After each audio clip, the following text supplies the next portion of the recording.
ओम नमो भगवते वासुदेवाय। 35वां अध्याय।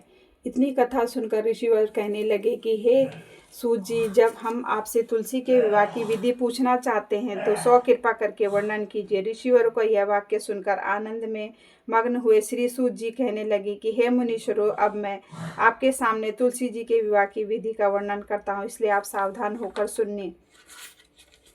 सुनने का कष्ट करें। जब उत्तरायण रवि को गुरु शुक्र का उदय हो, विवाह के नक्षत्र हो और विशेषकर पूर्णिमा और हो अथवा कार्तिक का महीना व भीष्म पंचक हो, वह तुलसी वन में वह अपने घर में सुंदर मंडप और उत्तम हवन कुंड के सहित मनोहर वेदी की रचना करता और ऋतुज ब्राह्मणों को जो विद्वान और राग द्वेष आदि से रहित हो निमंत्रित करता है, वह ग्रह यज्ञ आरंभ करता हुआ मातृकाओं की पूजा करे। हे मुनीश्वर, ऋतुजों के उपस्थित हो जाने पर पहले नंदी मुख श्राद्ध करे, तत्पश्चात के भगवान शालिग्राम बनाकर उनका विधि विधान से पूजा सामग्री से पूजा करके बांधी की तुलसी को उनके समर्पण करे। इस प्रकार विवाह विधि से तुलसी जी का पाणी ग्रहण करने के बाद विधि पूर्वक होम करे। इसके बाद संपली यजमान भाई बंधु और सेवक के साथ चारों ऋतुज के सहित विष्णु भगवान की प्रेम प्रदक्षिणा करता हुआ शांति पाठ और मंगलगान के साथ साथ आदि बाजे भी बजवाने चाहिए। हे मुनीश्वर, ऐसा हो जाने के बाद यजमान को गोदान और शय्यादान करना चाहिए। ऋतुजों को दक्षिणा देकर विप्र भोज और जाति भोज करना चाहिए। यह सुनकर सूत जी कहने लगे, हे मुनीश्वर, इस प्रकार जो मनुष्य श्रद्धायुक्त होकर सत्य, शांति और संतोष को धारण करता है,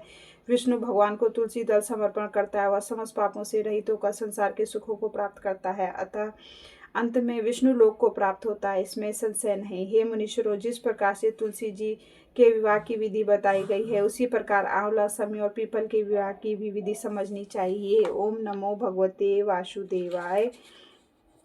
35वां अध्याय समाप्त। जय हो मेरे प्रभु।